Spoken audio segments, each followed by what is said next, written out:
Anxiety will make you think that you are the center of attention, that you are so important, so significant, and that people will remember you forever. That too is a bluff. It's a lie.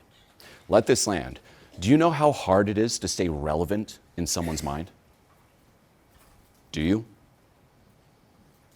Like let it land for all of you too. You might watch some of the videos I post online and you're like, oh man, that's online forever. Do you really think people remember? Like, do you think people are going to remember you or you or you? No. In the moment, they'll be like, oh, cool. And they will forget. Otherwise, it'd be so easy to go viral.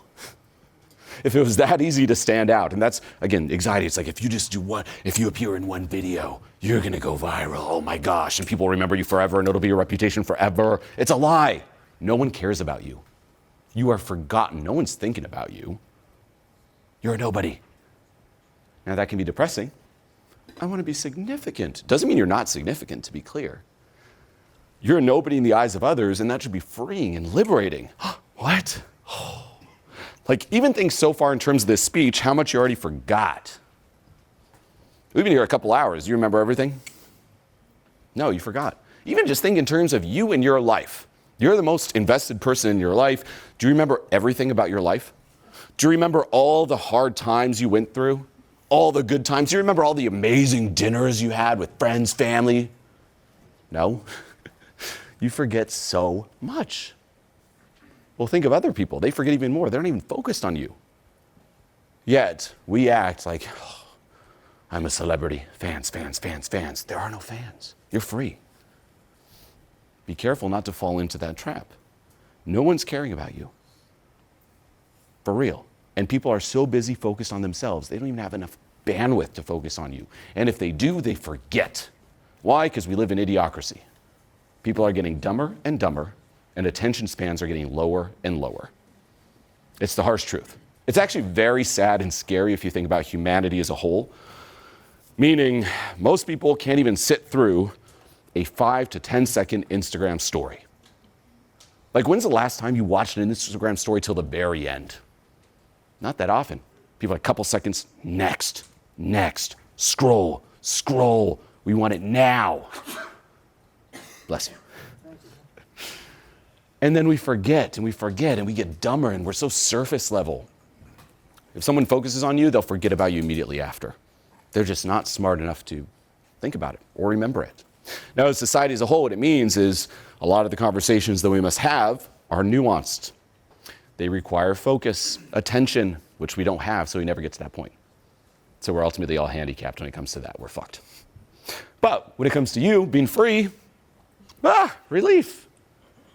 No one's reading into all the little details. The same in terms of how you physically look.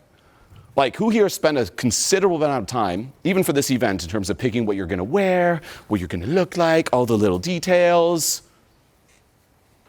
Yeah, many. Every single day, that's what goes through people's minds. They get ready and they're like, oh, people are going to notice every little detail. No one notices. You're literally just dressing up for you. You see blobs in terms of strangers. Like, even walking down the street, how often do you really stare at the people walking by? Like, in extreme detail. You're just like studying them. Not that often. And for those of you who raise your hand, bullshit. You know what you're focused on when you're walking down the street? No one's even looking anymore. You're free. Literally, everyone is on their phone. So how do people remember you? They don't. They really don't. You got a fan base, right? That's grown and changed over the years like crazy. Like, maybe some here have known me for like I said, 15 years, 10 years. A lot of you probably less. Like, how many of you found out about me, let's just say, a year or less? Raise your hand. Where are the people who were here at Amsterdam? Who here was at my previous Amsterdam event like a year or two ago? Man. Yeah, so look, 3 people. This event was like a year and a half, 2 years ago. It was, I think, 250 people. So 3 out of 250 showed up for round 2. But I'm so significant. And I'm warning all of you here, next time I come back, say in a year and a half, how many of you will show up again? Maybe they're all healthy. It's crazy. It's absolutely insane. Think too, even in terms of family members who might have passed away. How often do you think about them? How often do you think about celebrities that passed away? We're just also a bit like, it's all an illusion. That's the thing. Our ego chases this illusion. Once everyone puts me on a pedestal, they'll remember me forever, etc. It's like, give up on that. One, it'll never happen. And two, why do you need that? Now here's the catch too. The flip side is the less you need it, the more you actually get it. But you can't fake this. Meaning, you have to reach a point where you would pass a lie detector test saying, I don't need anyone's approval. And as you pass it, that's when you actually start getting it. It's a flip. It's one of those where it's like, to get it, you can't be putting it on this pedestal. Now, before things start getting intense here, if you're looking to go through a similar process yourself and receive direct feedback from me personally, no matter where you find yourself in the world, then click the link below this video right now and apply for online coaching. This is my signature program, so click the link and I'll see you in there. Does anyone know you as well as you know you? No. You might say, well, my family, my partner. No, they don't. You're the only person that's been you. You're the only one who knows all the facts that are you. Meaning that when people give you praise, oh, you're so great, it's not actually you, it's what they know of you. When people insult you or talk you down, it's not actually you, it's what they know of you. And here's the thing, what do they actually know of you? Is it actual facts? No. For the most part, it's speculation and projection. So they're either hating or worshiping a little version of you in their mind that isn't actually you. Which is also why you realize this whole approval, disapproval does not matter. Like for those of you who love me, you don't actually love me. You love this image of me in your mind. If you don't like me, then you're hating this image of you in your of me in your mind. But it's not actually me. Same for you. No one knows you. And in the end, what does that mean? The only person who can really approve or disapprove of you is you. That's it. Stop looking to others. Stop trying to delegate self-love in a way. Give it to yourself. You're after your own. You just think, though, that if enough people love me, maybe it'll change. Maybe it'll give me permission. Give yourself permission first. And when this really clicks too, this is more on the mental side. Like I said, deep inner work is needed, but then you realize you are truly free. They can worship and hate this version of me, but it's not me. I'm free. Same with, they have these stories about me. It's not you. It's this version they have of you in their mind. Freedom, relief. And then in the end, this is my personal view too, it's don't make life so heavy or serious. Like, we're only here for such a short amount of time, and we're all gonna die. You don't have the luxury of making things so heavy and serious and reading to all these little things. It's insane. And I made the joke before with like NPCs or whatnot, but think of it like that. What if life were a video game? I've talked about this in many videos. I personally think the whole video game analogy is the best and most accurate analogy when it comes to inner work or even spirituality. I think that if video games existed back when the Buddha was alive, he would talk about it in all of his teachings. For real, there's no better analogy. But what if life were a video game? The way you're playing your life now, is that how you'd approach a video game? Okay, we're starting out in the quest. Dun, dun, dun, dun, dun, dun, dun, dun. NPC, what are they thinking? What are they thinking? Oh my gosh, what are they thinking? Do you play a video game like that? The first person you encounter in the video game, oh my gosh, are they judging my character's clothes? Are they judging my voice? Oh my gosh. No, same here. Don't take it so seriously. Then reflect back too on all the things you thought were such a big deal. In the end, they weren't. And then we always think that we have forever. No. Guess what? Out of the 250 people who were here a year and a half, 2 years ago, maybe one of them died. Maybe one of us will die. Knock on wood, I hope it's you before me. But no, for real, like take in actually how fragile life is. For any of you who have children, you know this. For myself, like my first daughter was like, yay, I have a kid. And immediately it's like you find out about all the things that could go wrong. Literally, I'm like, just for this kid to come out of my wife, we have to beat the odds because there's so much that could go wrong. And then once they're born, there's even more that could go wrong. And you're like, literally the whole time I'm thinking, how am I alive? I should be dead.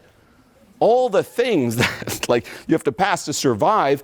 And here I am like, what does someone think of me? You're alive. You've won. Every second you're alive, you won. Like any of us here, we could die right now, brain aneurysm, pop, dead. You could leave this room hit by a car or hit by a bicycle, dead. So you can use this now to be very like sad and scared and, oh no, I'll create my safe space. Or more so use it as, hey, let's stop living in this delusion, thinking that we have all the time in the world. We don't have the luxury of that. We don't have the luxury to play small and put our goals off. Let's milk this shit. Let's go all out. What are you waiting for? You're going to die soon. And you have all of eternity to be dead. So go. Foot on the gas. Yeah. How would life look like if we could look through your eyes? That's a good question, actually. How do you think it would look like? How do you think it would look like? So the question was, Julien, what does life look like through your eyes? What do you all think? Playground. What else? Fucking mentality. Being. Light. Video game would probably be the closest one. Honestly, no, video game, yeah, Matrix, like, how to say it? When I walk around, and again, I'm not perfect, by the way. I still occasionally perform. I still get hijacked by my ego. I'm not someone who's solved all of this. It's not like, let me tell you peasants, as someone who's above you, how life really looks. No, I am not perfect. I made a ton of progress, but I'm still on my own journey too. And all of us are until we die. But for the most part, what do I see? Similar to you, what I was saying on stage, is I see people faking it. Like when I look at all of you, I'm just seeing people playing small. And every single one of you, I just want to grab and say, wake up! Literally, that's what I see. I'm like, come on, like how much more pain? How much more of this delaying like your greatness? And when I say greatness, it doesn't mean like screw others, but it's you lost your light. And you can really see it too, just in the eyes, in the pupils. It's like, how many people are emanating life? Like look to the person next to you. Go for it, in the eyes. You might also notice how awkward it is. Like, don't look in my eyes. And then look at some of the faces around you.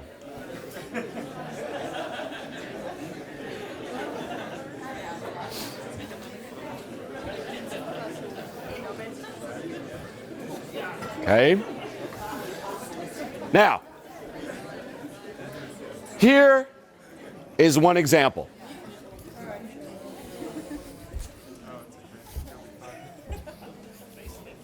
I already know who I'm going to pick. You. Stand up, look at the audience. You're doing great, but look at them. Is this someone living up to their greatness, being themselves and emanating life? Or is it someone shelled up? Is this a prisoner or a free person? Prisoner. A prisoner. Yeah. Who's the prison guard, by the way? Yeah. And there's nothing missing within you. This doesn't decrease your worth or whatnot. But when I look at you, I see like so much like greatness and you're just keeping it stuffed down. And I'm like, stop. Yeah. It's not worth it. Don't you realize that? Like that's the speech I wish I could get everyone. It's just like, hey, it's not worth it. Just give up. Same here. Like, what are you feeling? Why are you bottling all these emotions in, even now? Yeah. Feel A them. lot of resistance. Yeah. Well, fuck it. Let go. Let it all out. And that's the thing too. The journey towards remembering who you are, the journey towards authenticity is through fucking chaos. It's through inner hell and chaos. Yeah. Or are you stuffing it back down or are you going to let it up? I'm trying to let it go. You're not trying to. Just deep breaths. Why are you holding back so much? I just feel a bit undervalued, so Why? because of other people. That's not true. What do you mean? You don't feel undervalued because of other people. Why then? What is the reason? You. No one, by the way, can destroy your self-esteem. You're the one doing it to you. Now, people can, as you said, devalue you, talk you down, so on and so forth. But they don't have the power over you. What happens is someone says, you suck. And because someone says that, you then say it to you, and that affects you. But in the end, it's how you treat yourself. Now, sure, it could be as a reaction to someone else, but they don't have the power. You do. Stop saying it to you. Yeah. And oftentimes, too, here's what's even scarier. It's not just random people in your life, but think back, as we said, early childhood. For those of you who might not had, let's just say, the best parents or whatnot, you're like, oh, I just want to get away from that. So often people repeat these terribly toxic patterns and behaviors that their parents had on them, and they keep doing it to themselves, even though their parents are out of the picture and they're far away from the parents. Stop. That's also the art of reparenting yourself. Ultimately, whatever you didn't get as a child, you can give it to you now. Same here. It's like, you're the only one. Yeah. Let that greatness out. So that's what I see. And by the way, give her a hand, everybody. That's real. You can have a seat. But, and it's not just you too, by the way. It's not just you. Like, same here. You look so scared and held back. Why? Why? And look at this. I'm talking in this microphone. The battery died. Why? And stand up so everyone can see you, because, look, everybody, emanating life or hiding? Hiding. And it's not just you. Same, you. Stand up. Now, for you, there's a bit of a smile, but I'm still also seeing, like, hold in, like, look at everyone, look at them. Yeah. Be seen, look at everyone in the eye contact, eye contact, eye contact. So when I see it, like, that's life. And I'm just like, I just want to grab all you, say, you're so great, remember. Like, basically, it's Simba and the Lion King. That's the whole thing. Like, I wish I could go up to every single one of you and say, Simba, remember, you're not a bug eater. Spit those bugs out. Spit them out. Spit out the conditioning, the limiting beliefs, the past trauma. Spit it all out and remember. Like, honestly, all of us, we get smarter, we know more things, our intellect grows the older we get, but we lose that spark of life. And then we try to chase it artificially, like maybe if I get my status and this and money and success, that won't give you that spark back. Now for both of you too, give them a hand and have a seat, like for real. But to answer that question, that's really it. It's like, it's sad too, and I went through a period myself too where it's like, man, this is really depressing. Because it sounds pretty sad. You look around, and when I'm pointing you out here, this is a group of people who are already working on themselves. Like all of you are already committed to working on yourselves, and you're open and you're here. Meaning, in terms of that spark, this is you, and this is the average person outside. Meaning it's even more depressing outside. Now, when you see this too on your end, it's also getting clear on what's in your control, what isn't. A lot of myself, it's reminding myself, it's like, hey, do what's in your control. But part of the freedom that is life is you have the freedom to move up and reconnect with that spark, but you have to also be okay with other people choosing not to do so. And hey, they have the freedom to do so. You can't be like, why? So it's what's in my control, but yeah, that's the view. And then when you see it too, you realize like, wait a minute, all these people I'm putting on pedestals, like older me who's like, oh man, if they love me, it's like, they're actually just like me.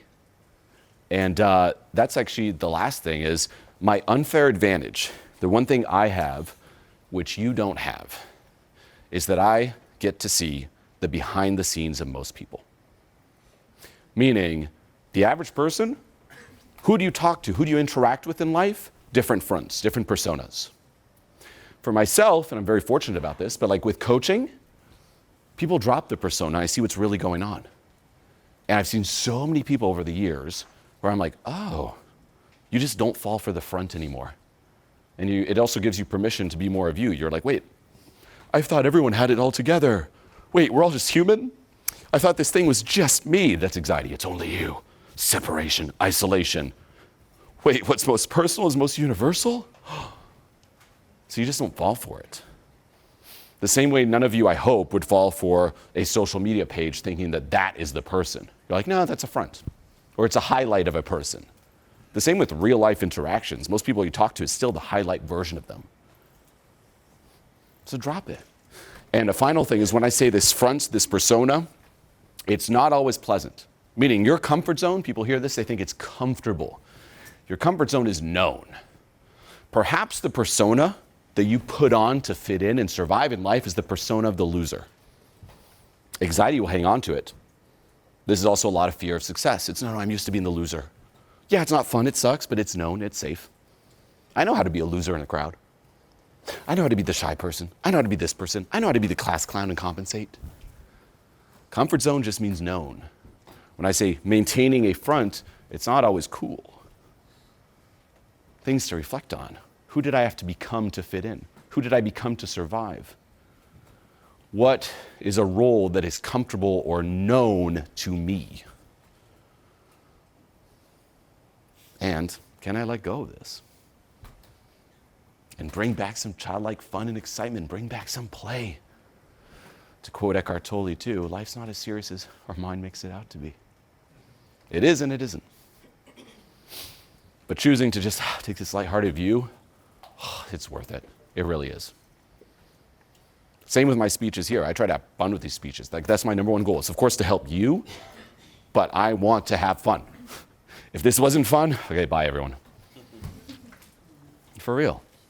Same here. It's like, and I'd rather lose out, like say me having fun means half of you leave. I'd rather lose out on half of you, but actually have fun than compromise that. And in the end, it's that. Your well-being comes first. Stop sacrificing what's in here for what's out there. Stop rejecting yourself in here to fit in out there. It is never, ever worth it. Now, what you just watched here is just a small piece of a larger system and process. So what you want to do now is click this video here to see exactly what I'm talking about and how it all fits together.